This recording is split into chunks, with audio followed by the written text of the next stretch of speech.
Hello, hello, it's No Apologies on Beck, where we are unafraid to speak the truth. I'm your host, Rick Becker, co-host Lori Hintz. Hi there. Hello, hello. Feeling good?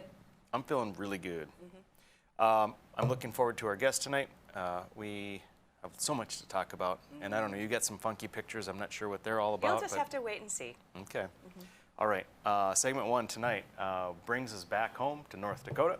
As everyone knows, we will be looking at going into a reconvened legislative session starting November 8th. We must do that because we have to do the redistricting that's done every 10 years. Our viewers know this. As long as we're there, there are many of us that also want to do something about the vaccine mandates. Okay? As do a lot of the citizens. Yes, they do. So we've got that to deal with, and there are myriad other things that people want to kind of jam in there. On top of that, there are many people that want to spend a whole ton of money. A ton of money, including the governor. The governor wants to spend money so bad, and he's been trying to leverage and coerce and cajole the legislature into doing only what he wants, no more. He doesn't want the other bills. He just wants spending bills. He has all the money spent according to a plan that he has, and it's quite interesting because everyone's kind of jumped on board that, yeah, we got to spend this money. If it weren't for redistricting, we would not even be going in. Wow. We wouldn't be spending the money. We would just be waiting like normal until January of 2023, just over a year from now, and we'd be spending it then. And on top of that, all of this stuff that we're supposed to do, all of this money we're supposed to be spending, because the governor so far is refusing to call us in, we only have 4 days to do all this stuff. Now, really 3 days, because we have to be prepared for the governor to veto any kind of vaccine mandate, because that's who he is. And so we only have 3 days. We have to save one to come back for a veto. You can't do all this stuff. You can't do all, you have to do redistricting. We really want to do something with the vaccine mandates, and you get a ton of money. So what's interesting, what I found out recently is that the governor is doing an end run on the legislature. He's going to the citizenry and getting people to sign a petition to say, yeah, we want to spend this money to try and pressure the legislature. So go ahead and pull up the picture of his request for the petition signatures. This is just a portion of it, and you see here it says, we believe hardworking North Dakotans deserve a measure of relief. Now, what he has is an income tax credit of $500 that people who paid in at least $500 in income tax to North Dakota would get in 2021 and then again in 2022. It says here, sign the petition to provide tax relief for hardworking North Dakotans and invest in North Dakota to diversify the economy. Now, just remember what diversify the economy means is to provide subsidies, corporate welfare, and display cronyism in all its glory. That's what diversify the economy means. Next picture is this is actually, if you click on his email, this gives you the opportunity. And this is Burgum's campaign. This is not directly from his office, as far as I understand. It's his campaign. So I don't know if this means this is part of him campaigning for 2024. It certainly provides people's emails so that he has a list for when he is campaigning in 2 or 3 years, I suppose. But anyway, very, very interesting dynamic here. Go to the next story. This is in U.S. News. We have James McPherson, who is often seen around the North Dakota State Capitol. He's with Associated Press, and he had a story. It says, Burgum petition calling for support of tax relief plan. So he wants the citizens to support this plan. And in it, James says, Governor Doug Burgum is asking supporters to sign a petition endorsing his plan to use some of the state's treasury's bulging surpluses to offset income taxes, an unorthodox move that is perceived as an end run on a legislature that has signaled no appetite for the idea. Very interesting. Now, Yeah, it's good to know, too, that there is $1.2 billion in spending that the governor wants to do. This tax relief amounts to $200 million. So it's about 17%. So here's what the scoop is, ladies and gentlemen.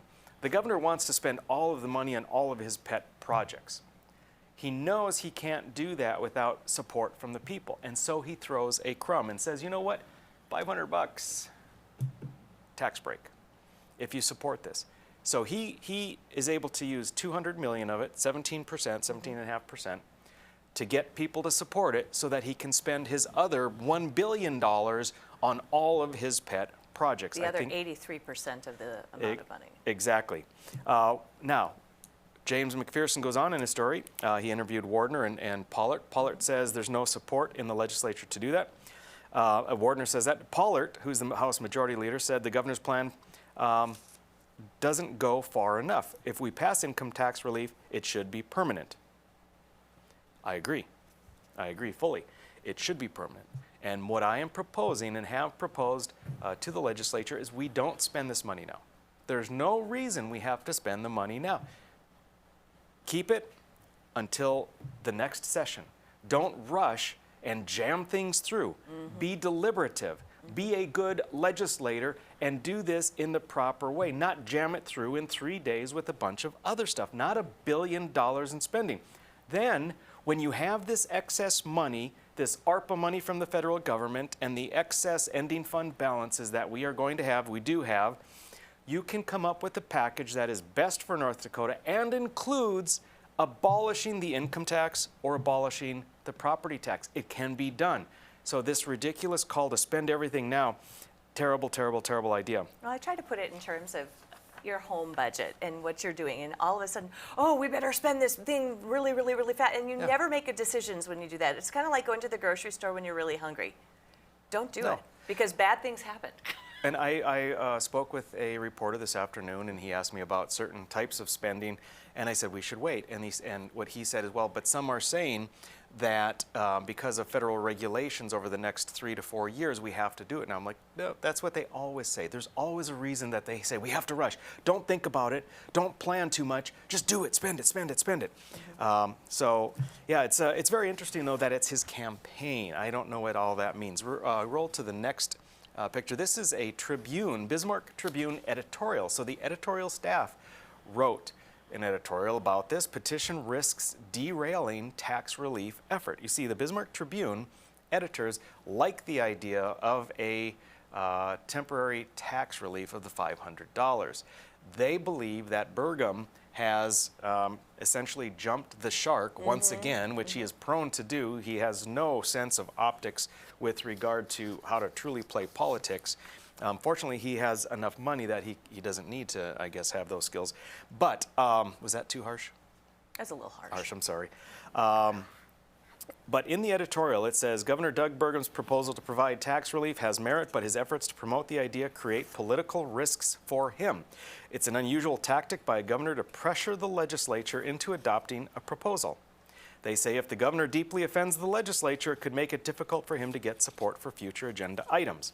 The Tribune doesn't believe the petition effort is wise, neither do I, simply because it will irk many legislators. I would say simply because it reveals his lack of respect for the separation of powers. That's what it reveals. I see. Interestingly, they also point to Jeff Magram's suggestion that the federal aid be distributed to all the citizens of North Dakota, which would be just about $3,000 for every North Dakota resident. So, 3,000? I thought it was $12.93 and 17 cents per person, man, woman, and child. Don't know. It says 3,000. That's interesting. Okay. So now back to Burgum's plan. Remember, I said he's throwing crumbs to the people so that they will support his other $1 billion in spending. Here's the thing that I want to point out. He has, remember, he talked about in his petition the economic diversification. In his plan, which he calls Accelerate North Dakota, Accelerate ND, he has nearly $400 million in corporate welfare, double the amount that he is offering for tax relief. Corporate welfare doubles the amount of this temporary tax relief. I think that's abhorrent. And again, I will say it this time and again and again and again. Don't spend the money now. Come back in January 23. Be deliberative, be purposeful, be thoughtful, have a plan, and go forward with the idea that we can take this money and transition to eliminating the income tax or the property tax.